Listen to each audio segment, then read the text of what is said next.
camera. We will, if you don't want to be on camera, you can certainly shut your video, but we are going to record this so that others can participate. So really quickly, I'm going to share my screen and we're going to show you some slides. And we are going to work off of these slides tonight so that everybody gets to have the same information. And the slides will be recorded. So if you're not sure what happened, you can come back and look. So this is what you're here for. If you didn't know you were signed up, this is an early childhood scholarship info session to give you some information. And we're going to try to get this done in an hour with plenty of time for your questions and answers. I wanted to ask everybody from the Career Pathways grants to just briefly introduce themselves. So I'm Kathy Gallo. I'm Mercedes Villar. I am here to help you out if you have any questions, and I also speak Spanish. So any questions you might have, just shoot me an email or reach out to me anyway. Thank you. And I am Leanne Susi, and I am the Director of Outreach and Mentoring. And if you have any questions about the scholarship or teacher training program, feel free to reach out to me. And our friends at Northern Essex. Hi everyone, I'm Doris Buckley. I'm the director of the grant over at Northern Essex Community College. We also have Jody Carson on. And Charlene, do you want to say hi to everybody? Sorry, I forgot the mute button. Hi everyone, I'm Charlene Del Rosario and I'm the coordinator for the grant over at Northern Essex. Great. And Allison from the Department of Early Education and Care, if you can introduce yourself. Hi, I'm Allison Comfort and I work at ECE and I oversee both the Career Pathways grant and the ECE scholarship program as well. And we will give you contact information at the end of this if you don't already know how to reach us. We're going to just start zipping through. So many of you know us from the Career Pathways grant, and many of you take courses at Northern Essex Community College or North Shore Community College, or perhaps at Salem State or other local four-year schools, so you know us from that. The scholarship is different from the grant, and that's one of the main things I wanted to put out there right at the beginning. We do have the Career Pathways grant, and our goals sometimes include a degree, but mostly the scholarship is the place to go if you're interested in a college degree. So we have asked Allison to come in tonight to really share all the information about the scholarship, and she will do that. She made some great slides that have screenshots and everything you'll need to know. And then we will talk a little bit about what that means at North Shore Community College. And one of our senior admissions counselors is on the call tonight to help with that. And then Northern Essex will talk about how to go to Northern Essex if you're interested in that. And if you're interested in transferring or looking for a bachelor's degree, we can talk about that a little bit at the end. But I want to turn it right over to Allison so that she can let everybody know what the scholarship's all about. Great, thank you so much. And I'm really excited to talk with you all this evening. You can go to the next slide. I'm going to be providing just an overview about the eligibility for the ECE scholarship program and kind of a little bit more about how this work fits within EEC. So some of you may have heard our commissioner, Sam, she goes by, talk a little bit about our new strategic plan. You can see that in the second column there, we really want to focus a lot of our work on individual educators. We know that none of the work that we're trying to accomplish in terms of child outcomes, in terms of access to high quality care for families that of course need to be in the working sector can be done without any of you as individual educators. And so that second column there under educators, the early childhood and out of school time workforce is professionally prepared, well supported, adequately compensated, and that services are culturally and linguistically representative of the varied and very rich diversity that we have in the field. So that is where both Career Pathways and the ECE scholarship work comes into play. You can go to the next slide. Let's see, next slide. There might be a little bit of a delay. So our specific goal is that the early childhood and out of school time workforce is professionally prepared, well supported, adequately compensated, and culturally and linguistically supported in services, as I mentioned before. In terms of all of this, the professional preparation is really where the career pathways and the ECE scholarship work comes into play. So in terms of the kind of the difference between the two, I think probably one of the biggest points that I want to make tonight is that we really see the ECE scholarship as kind of the first line of funding that's available for anyone to pursue their higher education coursework and their professional degrees. And what I'm going to do tonight is talk a little bit more about the guidelines for the program, and then what is also additionally available through career pathways that really kind of wraps around that ECE scholarship funding. So you can go to the next one. Okay, so just a few details to walk through. So the scholarship application is available every year. It generally opens around April 1st and goes until September 1st. Some of you may have heard, or if you participated previously, the application this past year was extended because of COVID-19. And so one of the things that we always say is to try to get your application in sooner rather than later. Obviously it's first come, first serve in terms of funding. What we do is that throughout the application period, we really do kind of look to track how much funding is available, how many applications we have, and go from there in terms of whether or not extensions need to be made, but you can never guarantee that that's going to be the case. So sooner rather than later, I always say. Funding is available for, and this is kind of a new update. So another thing that I'll share is that we're in the process of updating some of the policies for the scholarship program. So I'll talk a little bit about that during my discussion today. Most of this we hope will be in place for the fall semester. So just something to kind of pay attention to as I'm going through. So we are hoping that funding will be available. So it currently is available for associates and bachelor's degree programs, but we're wanting to extend that to other certificate and master's degree programs in the future. So stay tuned.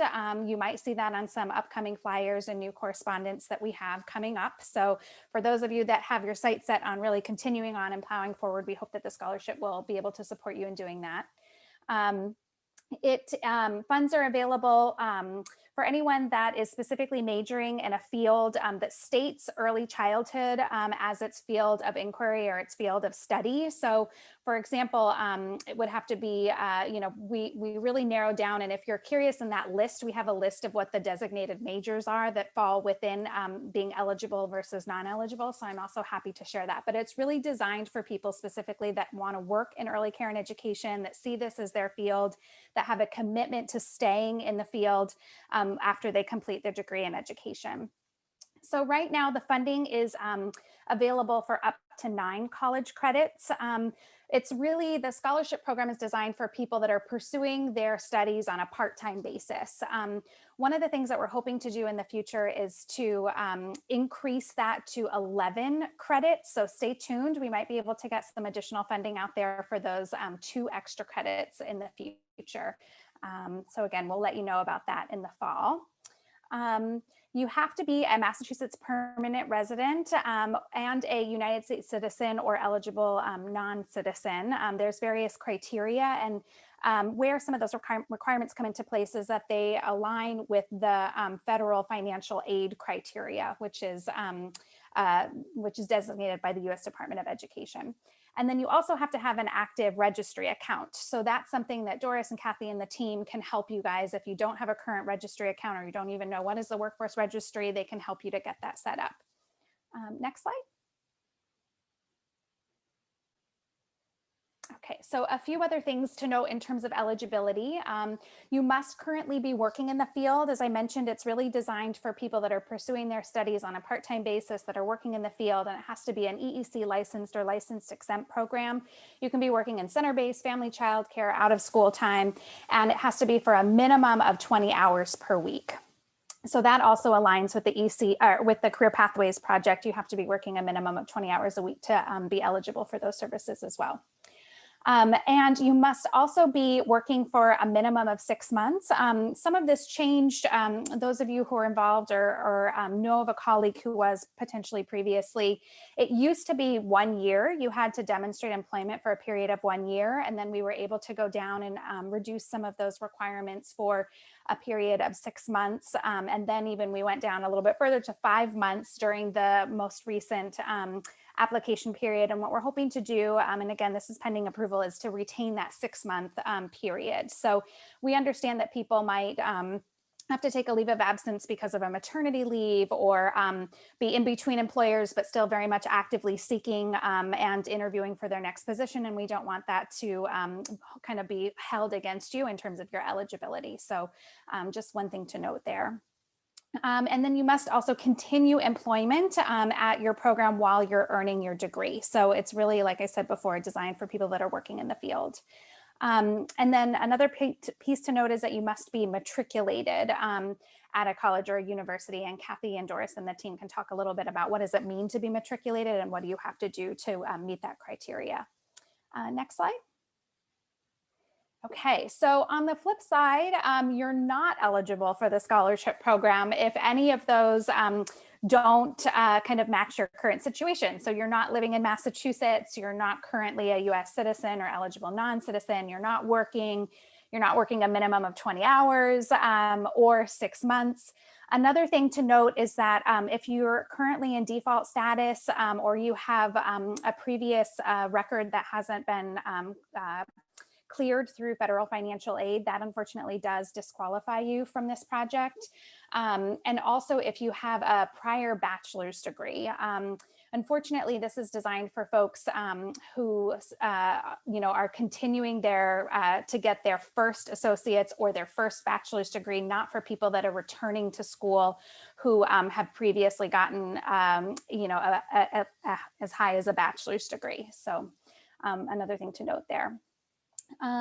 Even if it's a bachelor's degree in a non-ECE setting, the funding is, if you have a previous bachelor's degree, you're not eligible for this funding. However, what I'll say about that is why we say scholarship is a first line of funding. If your situation falls outside the parameters of any of the eligibility criteria that I'm talking about tonight, then that's where the career pathways funding can come into place. So for example, if you're working in the field, but maybe you live in New Hampshire, or you have a previous bachelor's degree, but you want to come back and you want to get a CDA, or you want to participate in one of the certificate programs. So we can talk a little bit more about that during the evening tonight. So yeah, great questions. And definitely keep them coming in the chat as well.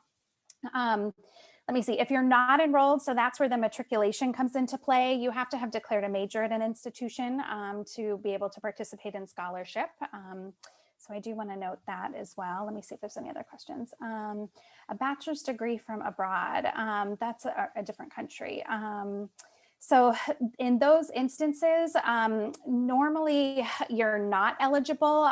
There is a process that you can go through that is somewhat lengthy, where you can go through an equivalency or an analysis to see what would your degree be equivalent to in the United States in terms of a transcript of record. And that would be something that I would say, let's talk about on an individual basis, because if it's equivalent to what a degree would be in the United States, then then you unfortunately would not be eligible. But if there were some courses that needed to be taken to receive a bachelor's degree within the United States at the same level, then that could be something that we could talk about and make some waivers or some exceptions for. So great questions.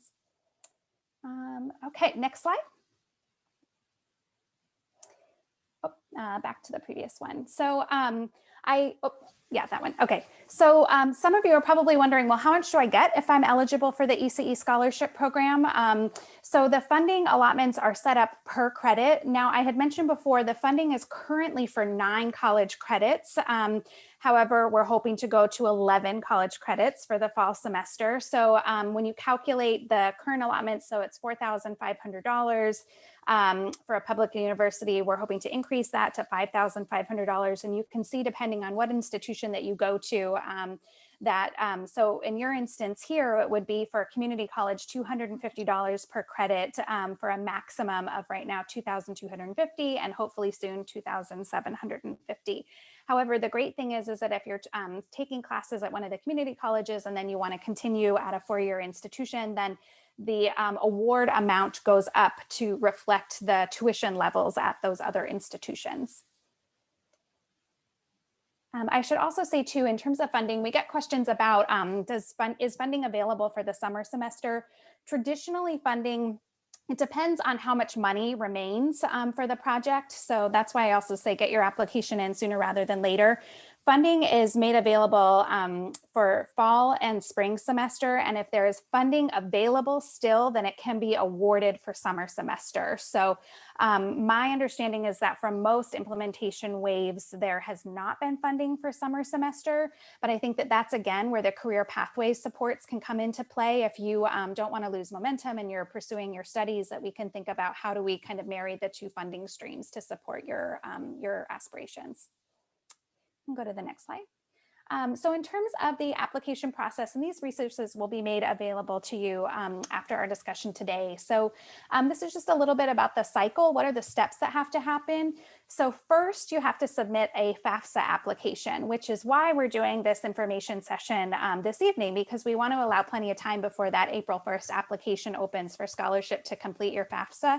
I can say, if you filed income taxes, it is much easier now than it ever used to be because you're able to pull over your tax filing into the current application rather than having to pull out your taxes and look line by line. But that is a requirement before you can submit the application for scholarship.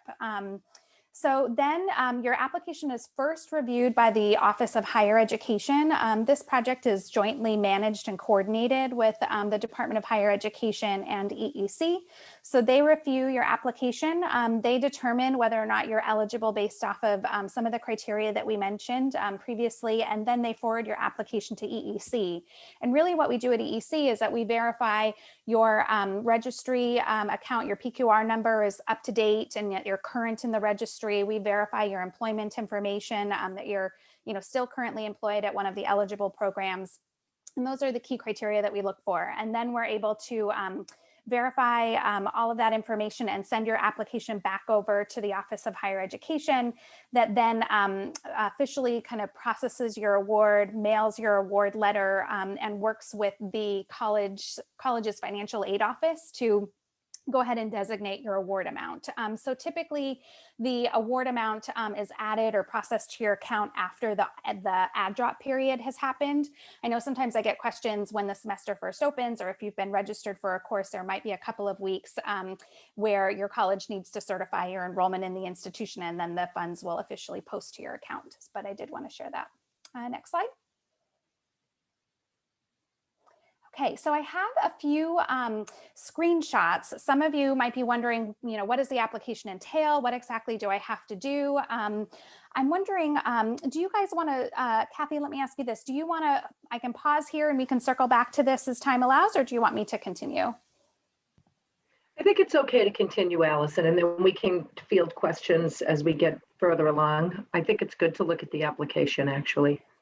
Okay, great. All right, so I'll walk through this pretty quickly. I just wanted you guys to get a sense of, what information do you have to provide in the application? What do you fill out? So these are screenshots from last year's application. This is what the system looks like. And you can see on the left-hand side is where the navigation pane comes into play. And there's, forms, there's, you can email directly from the account. And I should also say that the Department of Higher Education also has other various scholarship or grant programs as well. And so this is like your portal. So you'll see scholarship here, but if you were to happen to in the future also have apply for another scholarship or financial aid project, then you would also see it here as well. You can go to the next slide. Okay, so the application asks you for basic demographic information, your name, address, contact information. Try to, of course, make sure that this is up to date. If there are questions that come up in your application or we're not, for example, able to reach somebody that we need to confirm information for in order to process your application, then we will reach out to you. So important to have that there, of course. Next slide. Your institution. So this is where you'll indicate the college that you want to receive the notification of your award. And then it will ask you for information about when you're expecting to receive your degree. There's that question now about prior bachelor's degree. What is the degree that you're pursuing? So of course, like I said, it's going to be one of those ECE focused content areas that you'll want to indicate there. And then the number of credits that you're looking to participate in as well. And one thing that I always say is try to err on the side of like if you think that there's a chance at all that you might take the full allotment of credits, so the full 9 or the full 11, then go ahead and put that there. It's easier. I would rather give you extra money and then have to reduce it later. It's easier to do that than it is if you say, you put 6 there and then you decide, oh no, I really do want to take the 9, for example. It's better to kind of earmark the money in your account than to not and have to go back and adjust it later. And then, run into a situation where there might not be money left over. So you can go to the next slide. This is where we ask for your employer information. So when you're sitting down to apply, a couple things to make note of. So obviously your program name, address, contact number, your EEC program number. So make sure that you have that when you're going to sit down to complete the application. Your current position or title. I should also note that to apply for the scholarship program, you should be in a position where you're working directly with children. The intention of the program is to really support people that are serving in the role of a teacher, lead teacher, family childcare provider, OST, group or team leader, for example. It's not right now specifically intended for people that are maybe working as the cook or the bus driver or in a position where you're not directly doing some type of like instructional or administrative work. So I do want to flag that for you as well. Your PQR number, like I said, too, we'll make sure that it's current. If it comes through and it says expired, then you're going to be hearing from me because you'll have to get that current before we can continue. And then your supervisor. And in terms of your supervisor, make sure that you're including contact information. They may hear from us. So it's in terms of the timeliness of processing your application, it often depends on us getting the information or the confirmation that we need. So for example, if your PQR is up to date, if your supervisor is expecting to hear from us and gets back to us, the same day, then your application can move through and you can be notified about funding really, really quickly.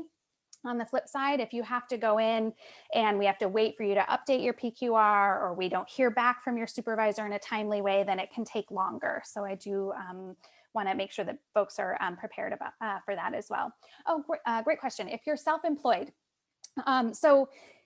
we are going to be instituting a new practice or policy this upcoming application period. Previously, we asked to contact, in most cases, a parent or somebody who had children that were enrolled in your program.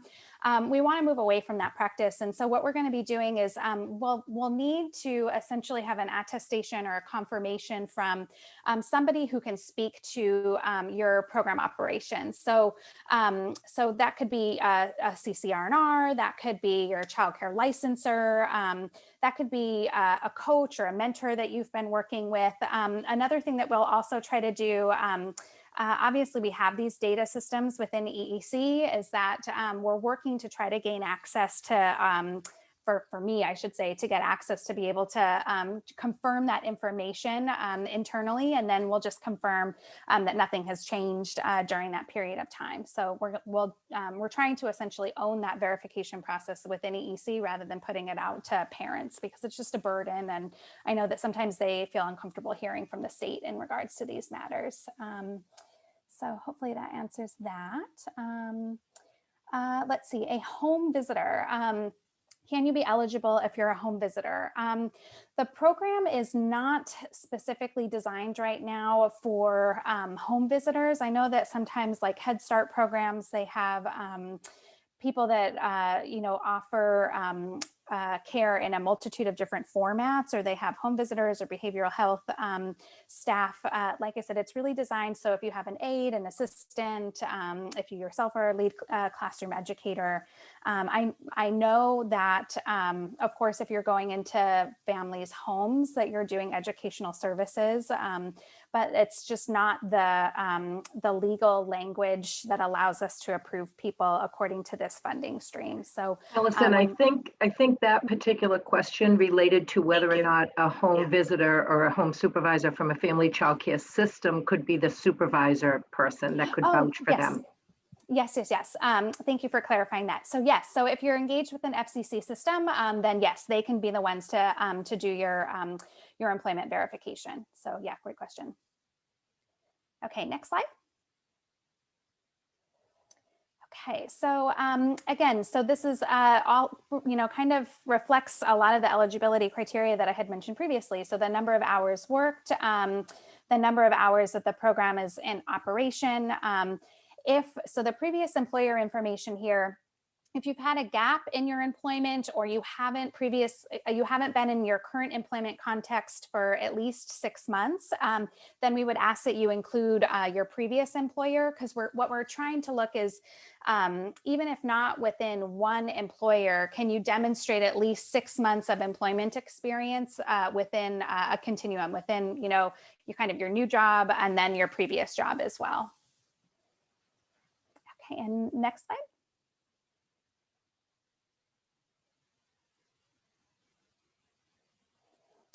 Okay, same thing. So we can go to the next one. And then again, you put your, for the supervisor's email address, again, if you're a family childcare provider, that would be who you want to confirm your employment background. And then you essentially agree to the terms and conditions and select save, and then you go ahead and submit. Next slide. Okay, so that was great. And Allison, I know you fielded most of the questions through the chat, but if other people have questions on this portion, I think it might make sense to pause a moment and see if anybody wants to put anything else in the chat before we speak specifically about North Shore and Northern Essex. And I will answer, there's a question that came in about taxes and does your income count in terms of your eligibility for the ECE scholarship program? It does not.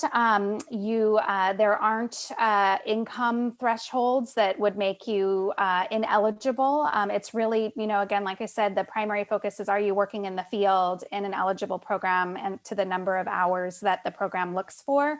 The reason that we have you fill out a FAFSA is that oftentimes the ECE scholarship, as I mentioned before, it can be combined with other grants, scholarship, aid, loans. And so being able to have a full picture of what it is that you could be eligible for in terms of supports will really help the team at Northern Essex and North Shore to be able to advise you most appropriately. So for example, you might apply for FAFSA, wait for the results for that, apply for scholarship, and then you might find out that through FAFSA, you're eligible for additional resources to support books and materials, or an additional grant that maybe could pay for classes above what ECE scholarship will pay for. So it really helps to look, you never know what you might be eligible for. The federal government is always coming out with new grants and new programs to try to support students.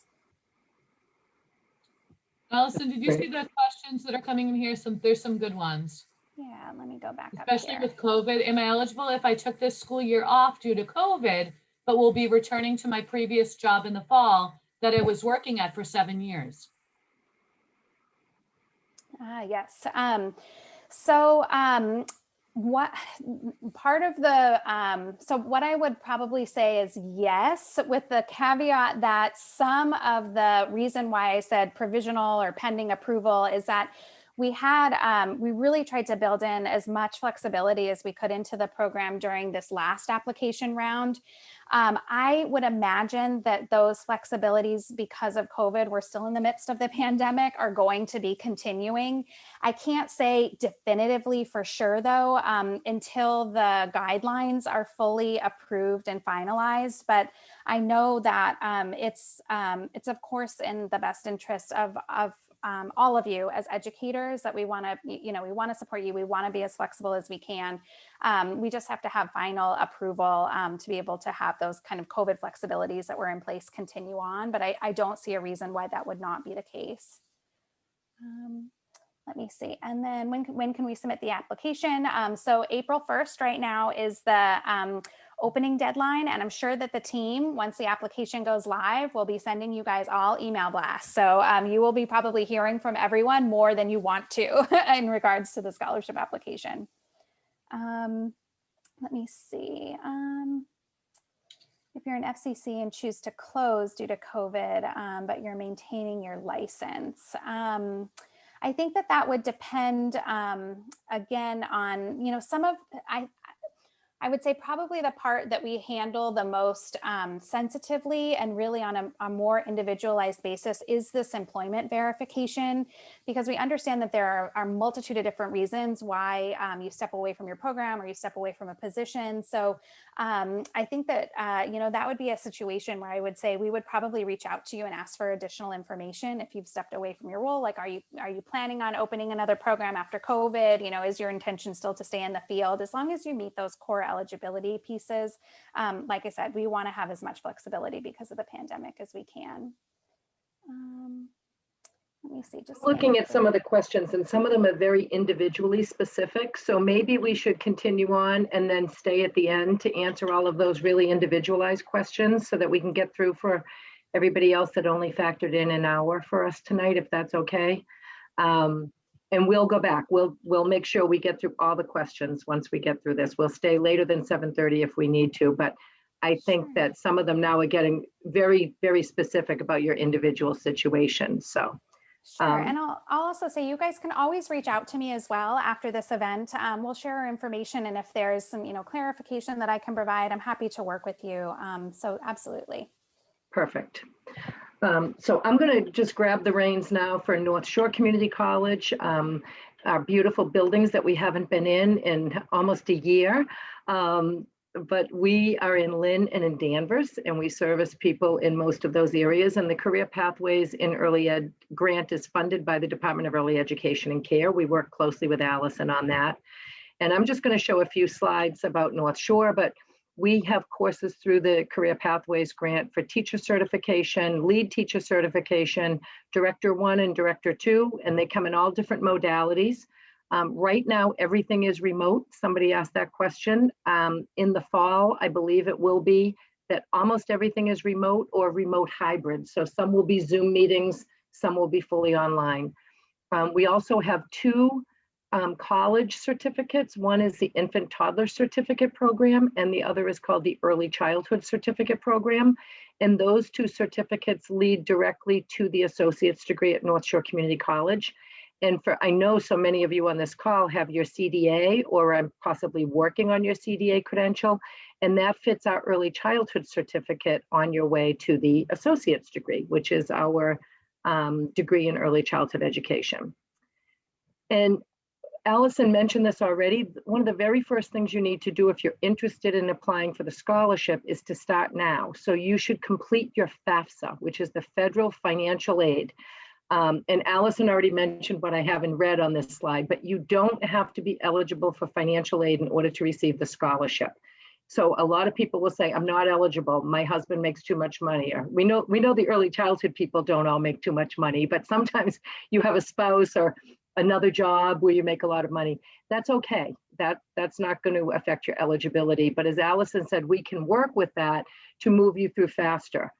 We can work with the grant and the scholarship and financial aid to move you through faster if you'd like to do that. And the links that are here, we will share this whole Zoom with you on our social media, so you can go back and look at these if you don't have the links handy. But if you want help filling out your FAFSA, there is a link to the folks at North Shore Community College who can help you do that. And I am going to go to my colleague, Giselle Lopez, and ask her to unmute. Giselle is an admissions counselor at North Shore Community College, and it's really important that you matriculate, as Allison said, which means you need to apply to be officially accepted at North Shore. And Giselle can talk to that a little bit. Good evening, everyone. So As Kathy mentioned, my name is Giselle Lopez. I am a senior admissions scholar for North Shore Community College. I will be adding my information at the end if anybody needs to reach out, needs additional information. But essentially, I'll just be covering over what matriculation means. And essentially what that is you need to be submit an online application to be admitted to the college before you can be considered matriculated. And the way you go about that is you go on our website. The link is provided to you on the screen.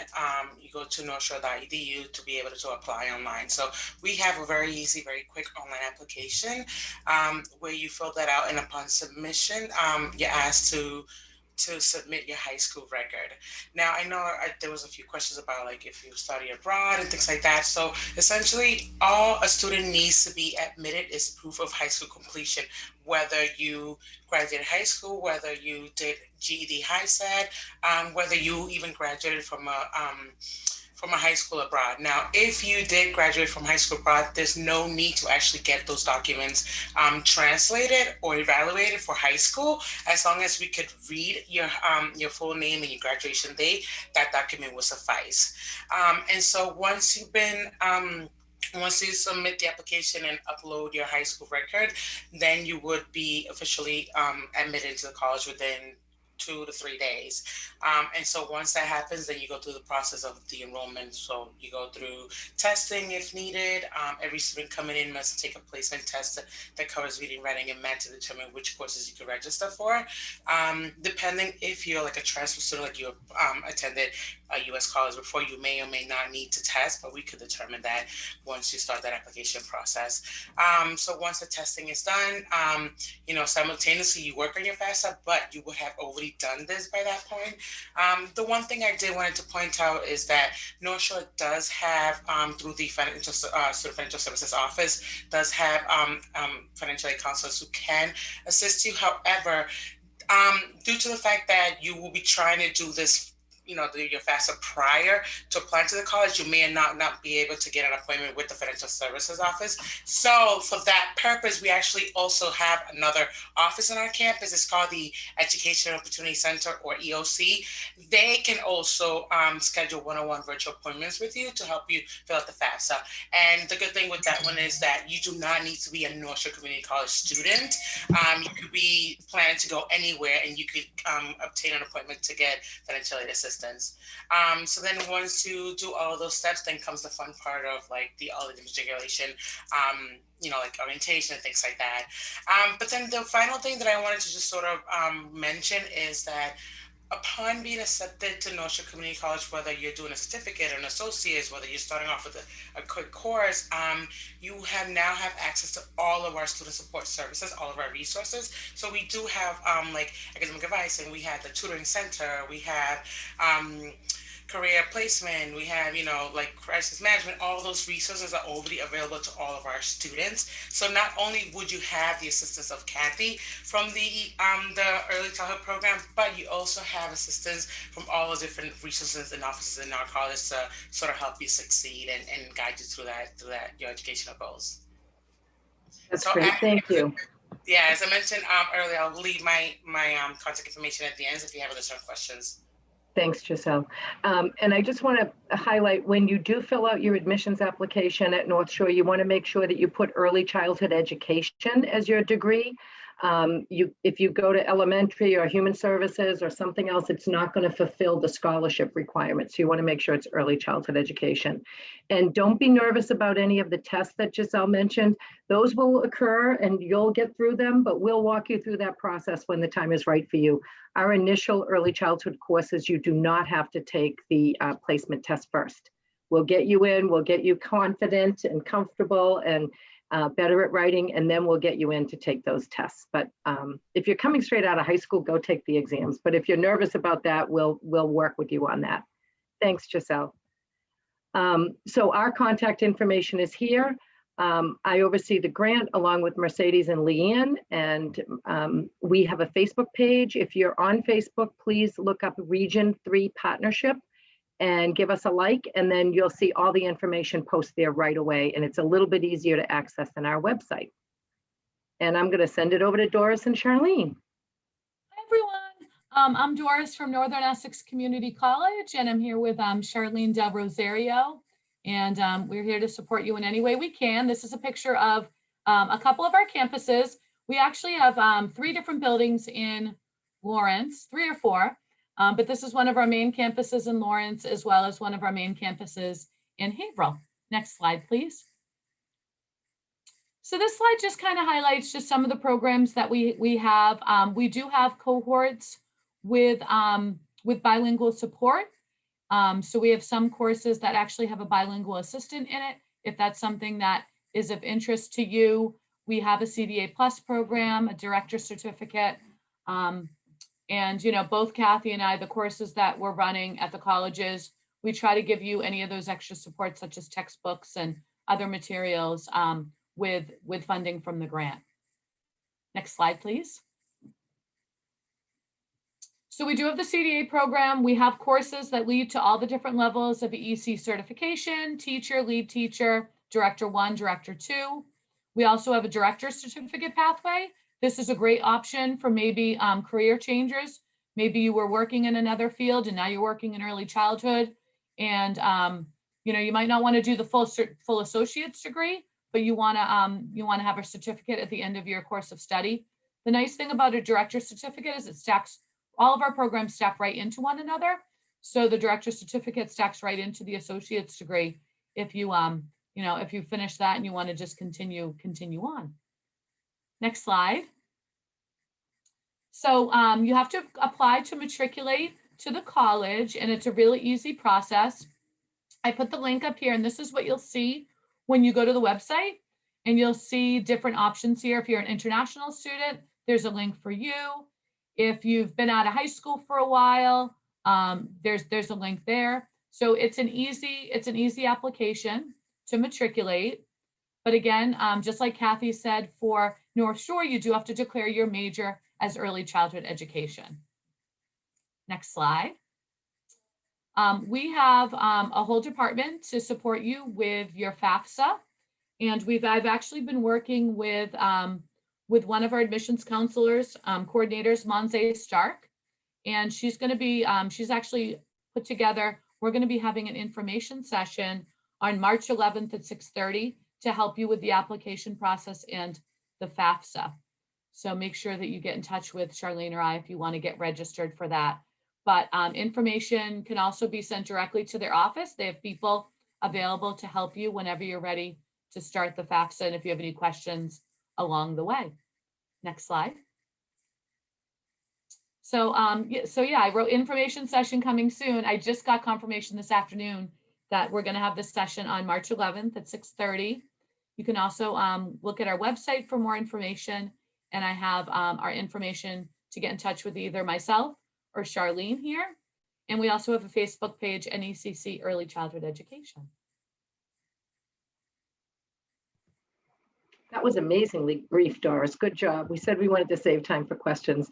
The last thing I want to mention for those of you who might have already been at North Shore or Northern Essex and completed your associate's degree, we have really distinct connections with 2 of our local colleges and people that work very closely through the Career Pathways Grant so that they can help you get matriculated into their schools, because the scholarship is good. It doesn't have to be North Shore, Northern Essex, Salem State. There's many, many colleges that you could go to.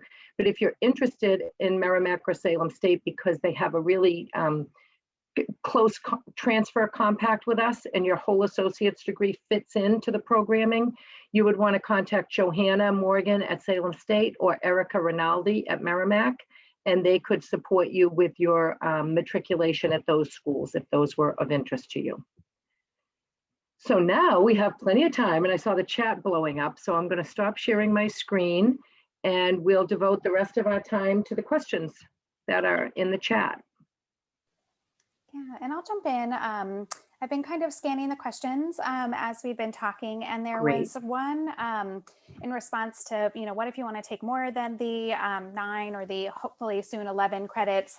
Somebody had said, I'm taking 14, and, you know, why won't the scholarship pay for that amount? The scholarship is designed for part-time students, and you're considered a full-time student if you're taking 12 or more credits. So it doesn't mean that you can't apply. I would say still apply for scholarship. It just means that the scholarship program itself can only pay for whatever that maximum amount is. And then your college team will help you to determine, is it other grants or aid that you might be eligible for through FAFSA? Is it career pathways that maybe can help to pick up the difference? So they'll help to work with you in terms of figuring out any other courses above that allotment that you would need to secure funding for. That's great. I saw an earlier on question about whether or not somebody who works for the Coordinated Family Engagement Grant could apply for scholarship. That's a great question. That, I guess, it really falls under the kind of home visitor, I guess I could say, role or responsibility instead of job responsibilities. So if it's, I would go back to, again, is the position that you have at an EEC licensed, regulated program? So what I mean by that is, center, family, childcare, OST time, OST program. My understanding is, probably not.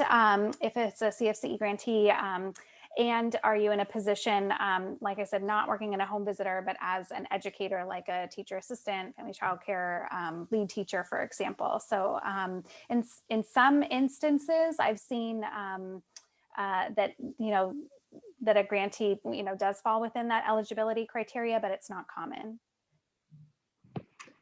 I see Sophie asked if she's currently taking 3 classes at Salem State. Would she need to leave the program and then re-enter? If you are already matriculated as an early childhood education student, Sophie, that's fine. You don't need to leave and re-matriculate or reapply, but you need to be in the early childhood education degree program. And if you don't have the scholarship and you're at Salem State, then you or somebody's responsible to pay for that, and it's not the scholarship. So you want to make sure you have the scholarship before you sign up for any classes in the future. You don't want, you'd be responsible if you're currently there without the scholarship. And then scholarship and grant at the same time. That's when you make sure you work closely with either my team at North Shore or the Northern Essex team or Salem State or wherever you are. But we work closely to make sure that the scholarship is being utilized first. And if you want to take additional courses, we try to support that through the grant.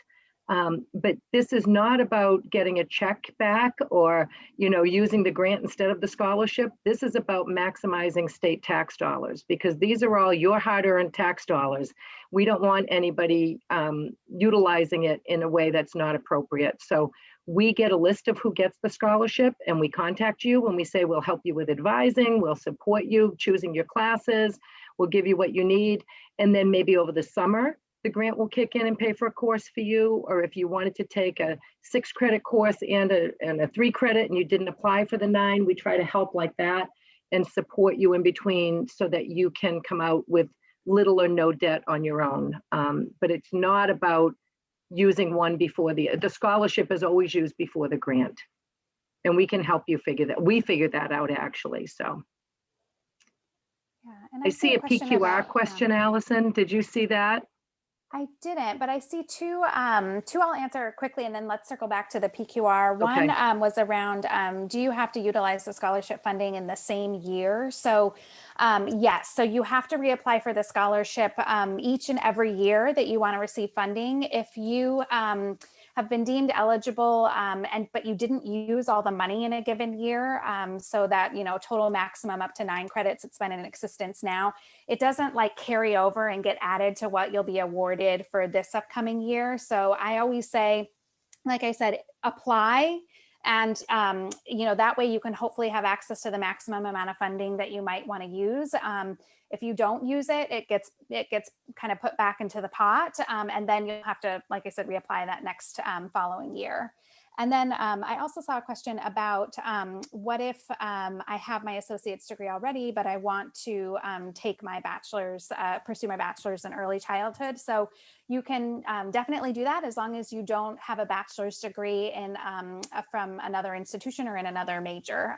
So the scholarship program essentially will pay for whatever that like next degree or certificate is that you need to pursue. So if you don't have any, previous certificate or credential, it'll pay for that. It'll pay for your, if you have a certificate, it'll pay for your associates. If you don't have a bachelor's but have your associates, it'll pay for your bachelor's. So just to kind of always looking ahead, it just won't pay for something that you've already got, even if it's in a major that it wasn't early childhood previously. And then what was the PQR question? Well, I'm going to just kind of paraphrase it because it could be a bigger question. I guess the big question is, if nobody is at EEC right now working on PQR issues, will that be a problem moving forward? Because somebody is saying they're not showing as active when they are active, and they tried to get in touch with them and nobody can fix it right now. Oh, if you have a PQR issue or question, so we always say one, email the help desk. If you've emailed the help desk and you're still having issues, then honestly, it's normally Pam or myself that help to troubleshoot aside from that. So I would say if you're still running into an issue and having a hard time getting it corrected, then reach out to myself and or Pam, and we'll try to troubleshoot your challenge. So that should and will not be a barrier, because that sounds more like a technology issue than obviously your attempt to remain active in the system. Yeah, somebody asked about being matriculated. That's just kind of a fancy word for being accepted into the program. So matriculated means that you've applied to the college, you've submitted your high school diploma or a proof of GED or equivalent, and you have been accepted as an early childhood education student. That means you are matriculated. And then let's see, somebody needed some technical assistance. Well, someone was just asking too, if they're in the grant program, can they apply for scholarship to get their associates? Absolutely.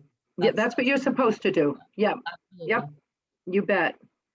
And then I just want to say, as I'm looking through these, some of the issues that we hear about over and over, make sure you recheck your application. Make sure with your FAFSA that you've filled everything in and you've submitted it. Make sure that it actually gets submitted, and then wait about 72 hours and check and make sure that it has gone through, because sometimes people don't hit that final submit button on the FAFSA. With the scholarship application, make sure you spell your supervisor's email address correctly. Make sure you tell them they might get an email because they need to verify your employment. Make sure you spell your own name correctly and your own email correctly, and double check those things. It seems silly, but those are some of the errors that we see where people don't get accepted because they didn't completely fill out their application form. Okay, somebody completed their early childhood certificate through the R3P as a family child care provider, but now they want to finish their associate's degree. You should talk to us individually, Jasmine. You can contact me or Doris, depending upon which college you were working in, and we can walk you through your situation. Kathy, I just want to add a comment about the FAFSA that you just mentioned earlier. Please, Giselle. Just as an FYI, if you're going to be doing the financial aid application and then the application at the college, make sure that you are doing your name exactly how, make sure that the FAFSA application and the college application matches as far as like your name, your social security. I know that at least for North Shore, the application doesn't require you to necessarily put your social security number. However, if you're already going to be filling out the FAFSA, you should be also including your social security number in the application. It just makes it easier for us to be able to match the FAFSA application with your college application. The other thing is, and believe it or not, we see that a lot, make sure that you're putting your full government name, as we like to say, on your college application. Even, there is a question on the NSC application that asks for. Giselle, your volume just went way low for some reason. Can you repeat that last part? Can you hear me now? Try again. Okay, so the last thing is make sure that you're providing your full government name in your college application. There is a portion on the application that I ask for preferred name, and this is where you can put your nickname if you have one. If you have a Did you preferred say full legal name? Is that what you're saying to people? Okay. Yes, full legal name. Sorry. Full Yeah, legal so name. if your name's Catherine, put Catherine, not Kitty or something like that. Got it. Again, we get that a lot. It just makes it a lot harder. Like if you're trying to match up your FAFSA application, there might be issues trying to do that if you're putting, your preferred name or nickname on the college application. Thank you. Lots of questions about high school diplomas from other countries. That's fine. As Giselle said, as long as your name and graduation date are visible. Northern Essex, is that accurate for you as well? It doesn't need to be translated if it's high school? Correct. Perfect. Someone's asking about master's program. If you have Yeah, any- there's lots of questions about the master's program. yeah. I can tell you, we have been strongly asking for the master's program to be part of the scholarship. And I know that Allison has heard that, but I believe that's part of what is still being discussed with the powers that be. So I'll let you fill us in on that a little, Al. And obviously, if the master's was allowed through the scholarship, then that caveat about no bachelor's degree would have to be changed because you have to have your bachelor's to earn your master's. So. Yeah, so we're hoping to have that added so that, yes, if you want to continue to pursue your master's degree at one of the eligible institutions, which most of the eligible institutions are, the state schools, the, kind of, I would say really there's a really comprehensive list. It's many schools in the state. Like I said, we're hoping to have that added. We're just waiting on final approval. So cross your fingers and I'll keep you guys all updated. So, yeah. Yeah, we hope so too, Carla. We hope it comes through. We agree. Leaders at all levels, keep rocking it. I did see somebody say, do I have to get my associates before I get my bachelor's degree? No, you do not. You can go straight for your bachelor's degree if that's what you would like to do. That's not a problem. You don't have to start at the community college, although we'd love to have you. Will we be able to see this information in our lead portal? That's a good question. Last year we did, I think, an announcement when the application went live in LEAD. It was like on the main page when you logged in. I think we're going to try to do the same thing this time around, which would mean it would have the link to the site, but you can't like directly apply through LEAD. It'll still bring you to the Department of Higher Education site to apply. Yeah, and as soon as the application opens, we'll post it on our Facebook pages. We'll post it on the R3P website, which I know Mercedes already put into the chat.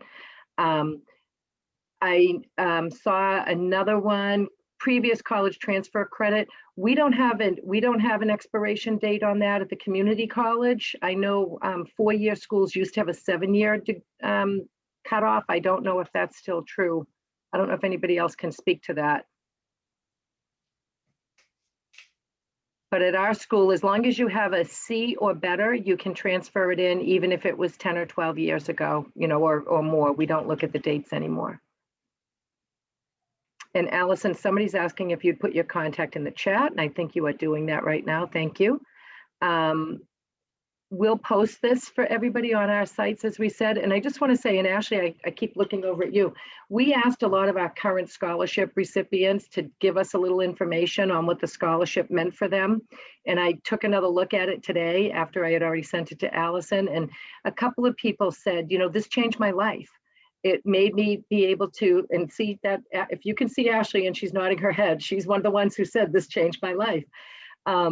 Somebody else said, I would never have been able to go to school and have no debt. And we're not guaranteeing you'll have no debt, but we can work with you.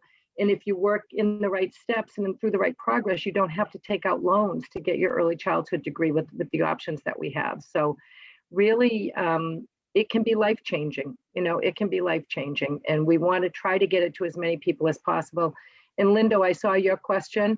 If EEC allows more funding for master's degrees through the scholarship, I hope that we'll be able to support more bachelors through and Lindo, I'm going to pick on you a minute because I can see you and I know Allison's here. Lindo's one of the people that doesn't qualify for scholarship. and she's working on her bachelor's at Salem State, and she came from CDA into associates at North Shore, went right through doing her bachelor's now, and we want to be able to keep her there, and the scholarship isn't the answer for her. So we do want to try to have options for people if we can through the Career Pathways Grant, and we'll continue to advocate for that, but it's not our decision. It's up to EEC to be okay with that. So thank you, Giselle. Linda, do you want to say anything in your own, you can unmute if you want to say anything. I put her on the spot. Yeah, I was just hoping, since Allison was saying that there might be funding for, there might be a master's program, since the RCHP does not prioritize undergrads anymore. It's more the graduates. So I'm thinking, I was already calculating it. So that means there'll be more funding for undergrad. So that'll mean that I'll graduate by next year and then I'll be able to qualify. Yeah, so I was just like doing the math in my head.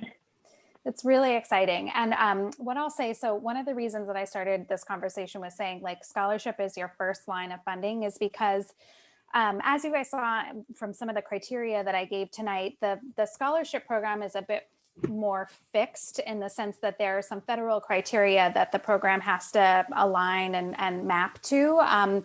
However, we have much more flexibility as it comes to career pathways funding. So while the funding for career pathways is really dependent on how much the legislature and the governor allocates each year, the more courses and tuition that we can get paid from through the scholarship program frees us up a little bit more through the career pathways funding to be able to kind of plug holes and patch and kind of provide the supports that aren't able to be funded through scholarships. So, that's where some of the, other like, books and school supplies come into play, or some of the stipends to be able to support, leave time or childcare expenses, or to be able to pay for courses like we've talked about that are not paid for through scholarships. So that's something that we're always having conversations with Doris and Kathy and the team about. And so that's why we're like really emphasizing how important it is to apply for scholarship, because then we can strategize a little bit more with the career pathways funding. So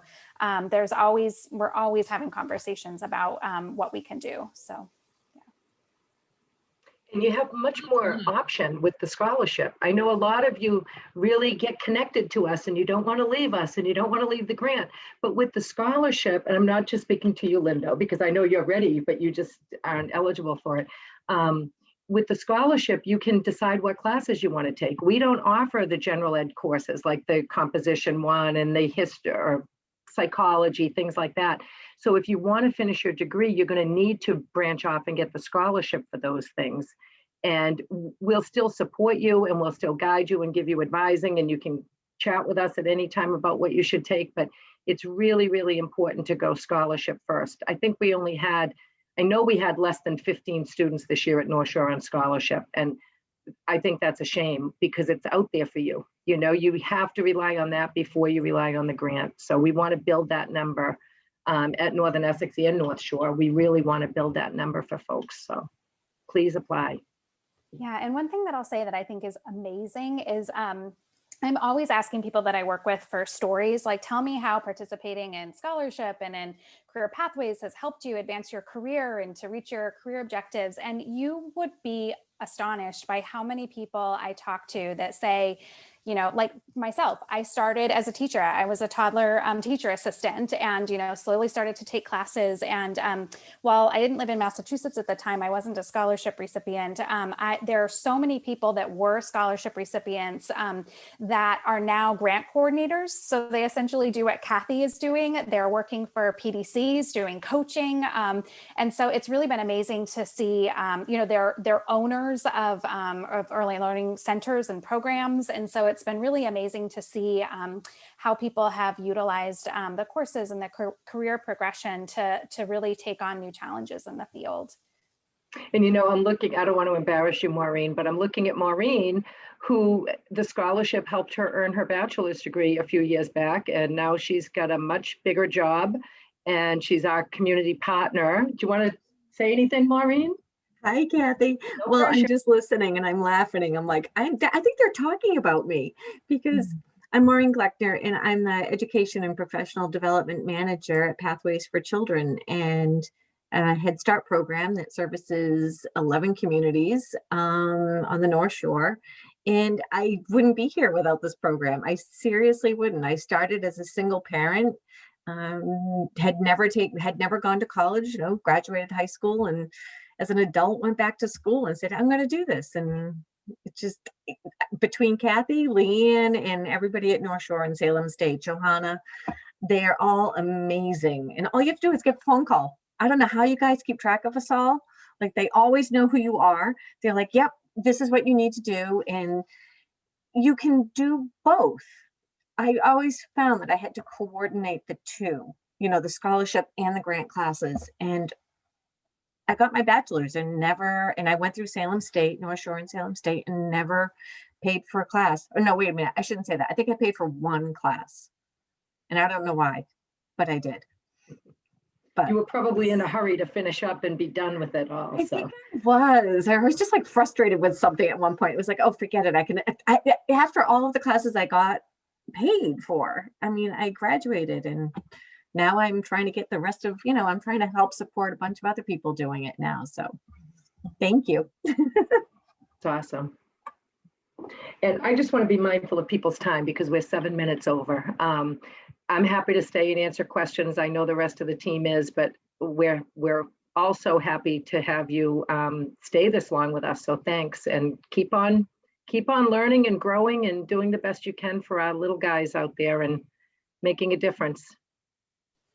Yeah, I just wanted to say thank you for all that you do and have been doing on behalf of children and families, especially during this time. I hope that you guys are utilizing some of the no cost COVID testing, and stay tuned for more information now that we're officially in phase 2 about the vaccines that are coming up a little bit later in this phase. And we just appreciate you so much and are all available here if, as we mentioned in the chat, there's a lot of kind of individual scenarios that you guys might want to talk through. So reach out with those questions and we're happy to have a discussion with you guys.